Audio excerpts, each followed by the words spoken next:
დღევანდელი დღე 5 ივნისი არის ეს თარიღი, იმიტომ რომ ეს არის გარემოს დაცვის საერთაშორისო დღე და ჩვენ სტუმართან ერთად ვისაუბრებთ ამ დღის კიდევ ერთხელ აქცენტირებაზე, მნიშვნელობაზე.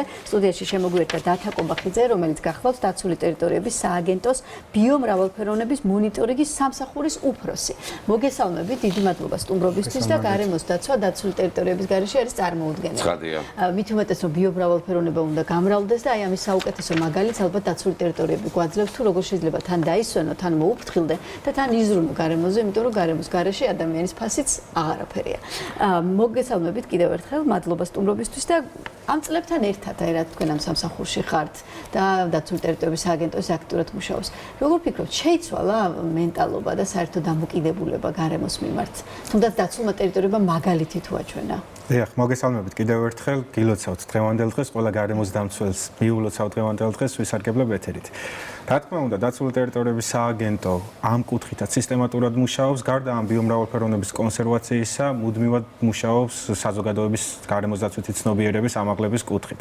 სხვადასხვა აქტივობები გვაქვს, მათ შორის როგორც სკოლამდელ ბავშვებში, ასევე სტუდენტებისთვის, გვაქვს ლექცია, სემინარები და ძალიან მნიშვნელოვანია ადამიანის მიდგომა. სახელმწიფომ რა ღონისძიებებიც არ უნდა დაგეგმოს, რაც არ უნდა განახორციელოს, აუცილებელია თითოეული მოსახლის ჩართულობა ამ გარემოს დაცვითი კუთხით, რათა ეს ბიომრავალფეროვნება, ეს უნიკალური გარემო შევინარჩუნოთ, ეს ხელუხლებლად, ლამაზად შევინარჩუნოთ ჩვენს შთამომავალობას. ბიომრავალფეროვნებასაც შეხება ხშირად არის თქვენს გვერდზე გამოქვეყნებული ვიდეოები და ფოტოები, ის რომ მაგალითად ვაშლოვანში ქურციკები მომრავლდნენ, იქ რომ თუშეთის მთაზე ჯიხვები გამოჩნდნენ, უფრო მეტნი ხო და ასე შემდეგ. აი, მოქმედებს მე მგონი ეს ყველაფერი საერთოდ ამ მენტალობის ცვლილებაზე და ადამიანის დამოკიდებულებაზე ბუნების მიმართ. რა თქმა უნდა, უმნიშვნელოვანესია, ანუ თითოეული ღონისძიება, თუნდაც ქურციკები ახსენეთ, ახლა ქურციკის რეინტროდუქციის პროცესი საკმაოდ დიდ ფინანსურ ხარჯებთან იყო დაკავშირებული დროსთანაც, მაგრამ შეიძლება ითქვას, რომ თითოეულმა დაუდევრობამ ადამიანის მიერ რაღაც უყურადღებო მოქცევამ, თუნდაც ბრაკონიერობის კუთხით, მთელი ეს შრომა შესაძლოა სულ რაღაც ერთ წელში წყალში ჩააგდოს და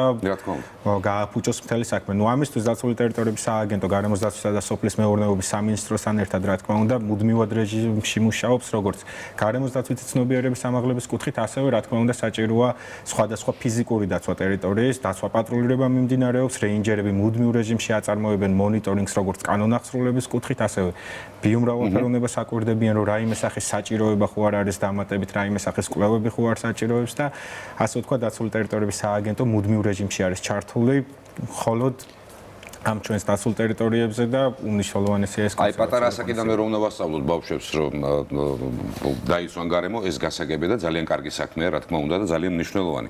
მე ასეთ შეკითხვას დაგესვა. ტურისტების მომრავლდნენ საქართველოში და შესაბამისად ტურისტების ცნობიერებაზე ჯერ ვერაფერს ვერ გეტყვით მე და ამ თვალსაზრისით რამე თუ კეთდება და თუ რაღაცნაირად ახსნა განმარტება თუ მიეცემათ ხოლმე იმ ადამიანებს რომლებიც დაცულ ტერიტორიაზე შემოდიან როგორ მოიქცნენ. რა თქმა უნდა. წესით არ უნდა ჭირდებოდეს ამას, მაგრამ მაინც. რა თქმა უნდა, თავდაპირველად აღნიშნავ, რომ ეს ეკოტურიზმი, ანუ დაცულ ტერიტორიებზე ტიპური ტურიზმი ნაკლებად არის წარმოდგენილი და არის ეკოტურიზმის სახით, რასაც აქვს დაბალი ზეგავლენა ამ ბიომრავალფეროვნებაზე. ძირითადად მისულ ვიზიტორს აქვს ინფორმაცია ამ ტერიტორიაზე, რამდენად ღირებულია, რამდენად უნიკალურ გარემოში მიდის და შესაბამისად ქცევის წესების შესახებაც იღებს ინფორმაციას.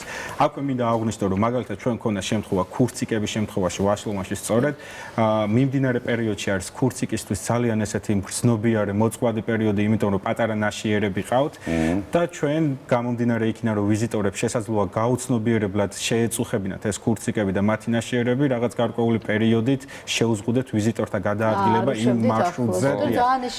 სამუხეშოზე.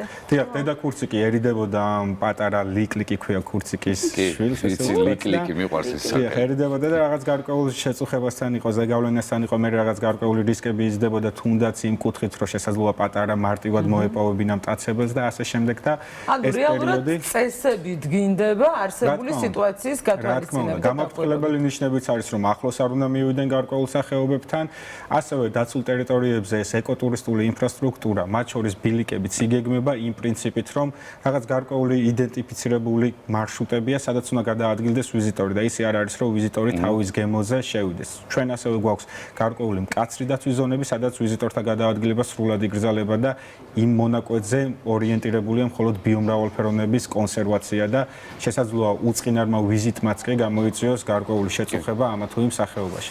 ამას განსაკუთრებით დიდ ყურადღებას ვაქცევთ, რა თქმა უნდა, ამ ვიზიტორების ზრდის ფონზე. საბედნიეროდ ეს პატარა ქვეყანა ფლორა და ფაუნის მრავალფეროვნებით ნამდვილად განებირებულები ვართ. საუბედუროდ ჯერ კიდევ არ ვიცით ამის ფასი, მაგრამ თქვენი დახმარებით მე მგონი ნელ-ნელა ცნობიერებაც იზრდება და ვსწავლობთ.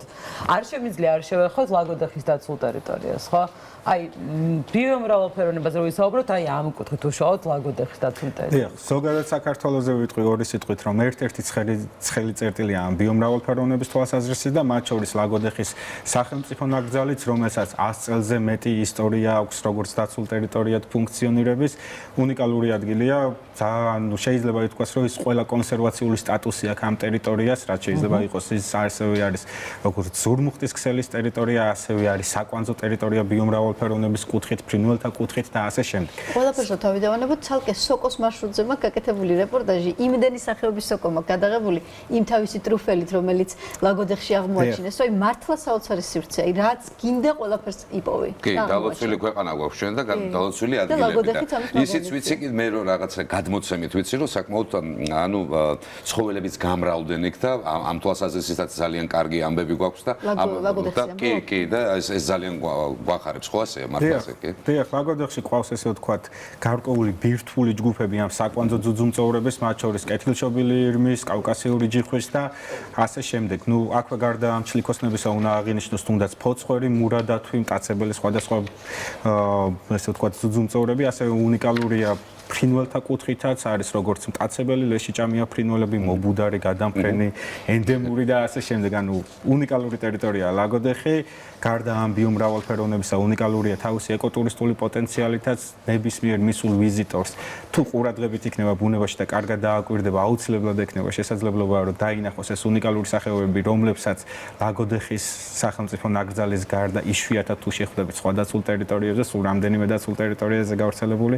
შესაბამისად ნამდვილად უნიკალური ადგილია ეს ჩვენი ლაგოდეხი. ძალიან დიდი მადლობა სტუმრობისთვის დათა და ყველა და კარგი ინფორმაციისთვის ესეთ კარგი ამბები გქონდათ. უნდა მოვიკითხოთ რეინჯერები, ხალხი რომელიც აი ნამდვილად თავისი განუზომელი მუშაობის შედეგად 24 საათიან რეჟიმში მზად არის რომ დაიცვას აი სწორედ ეს ბუნება, ფლორა, ფაუნა, ბიომრავალფეროვნება, რასაც გვინახავს და ისინი არიან არაჩვეულებრივი გამყოლები, მეგზურები და ჩვენი მეგობრები, როდესაც გადაღებაზე მედივართ ჩვენი მოკითხვა რეინჯერებს და ვილოცავთ ამ დღეს. მადლობა თქვენ დათა კობახიძე დაცული ტერიტორიების სააგენტოს ძალიან დიდი მადლობა სტუმრობისთვის. ეთერში დიდი მადლობა. დიდი მადლობა.